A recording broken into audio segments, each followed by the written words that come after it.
Chers abonnés, bonjour. Tout d'abord, je vous souhaite à toutes et à tous une excellente Saint-Patrick que nous fêtons donc aujourd'hui. Et le thème de notre vidéo sera Saint-Patrick et le trèfle. Petit rappel historique pour commencer. Patrick, jeune gallois d'une famille chrétienne, à 16 ans est enlevé par des pirates et vendu comme esclave en Irlande. Il y passe 6 ans, puis s'enfuit et retrouve ses parents.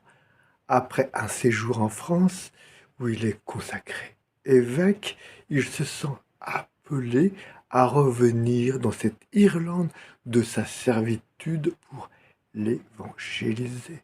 Il y débarque en 432 et multiplie prédications et conversions dans une population dont, par force, il connaît bien les coutumes et la langue. Au roc de Cashel, lors d'un sermon demeuré célèbre, Patrick montra une feuille de trèfle.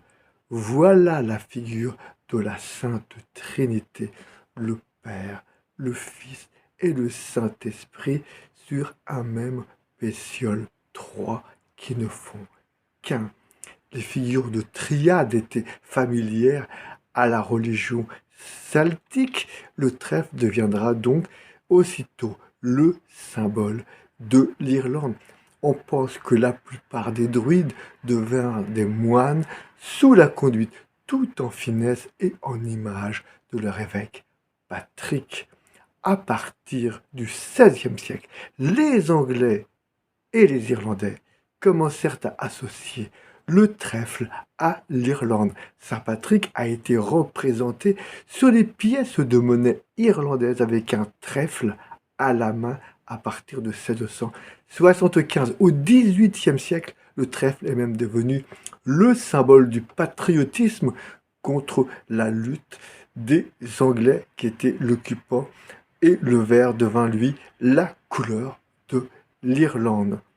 On pourrait maintenant extrapoler et appliquer aussi l'image du trèfle à l'homme, ne serait-ce que parce que dans le livre de la Genèse, on nous rappelle qu'il a été créé à l'image de Dieu. En effet, l'homme est lui aussi trois en un, à savoir corps, âme et esprit, ne faisant qu'une seule et même personne, comme le montre ce trèfle humain.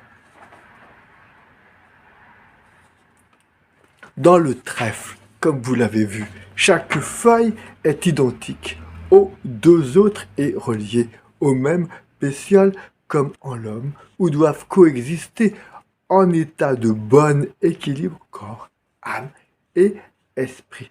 Prenons donc le temps de nous regarder comme un trèfle.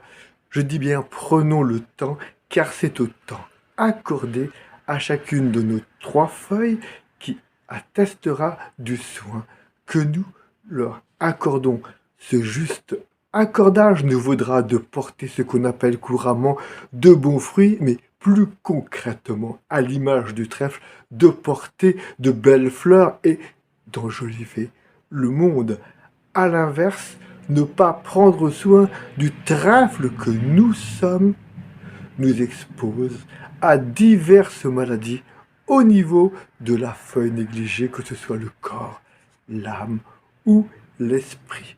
Il est évidemment toujours plus facile de voir les déficiences d'une feuille dans le trèfle d'autrui que dans le nôtre. Aussi, le trèfle est-il, pour moi, une invitation à prendre de la hauteur pour jeter un regard objectif sur nous-mêmes et au final rendre grâce pour la belle fleur qu'il nous offre au regard de Dieu, des autres et de nous-mêmes. Chères auditrices, chers abonnés, chers auditeurs fidèles, je vous laisse méditer tout en couleur sur le trèfle que nous sommes. Je vous dis à très bientôt, comme d'habitude.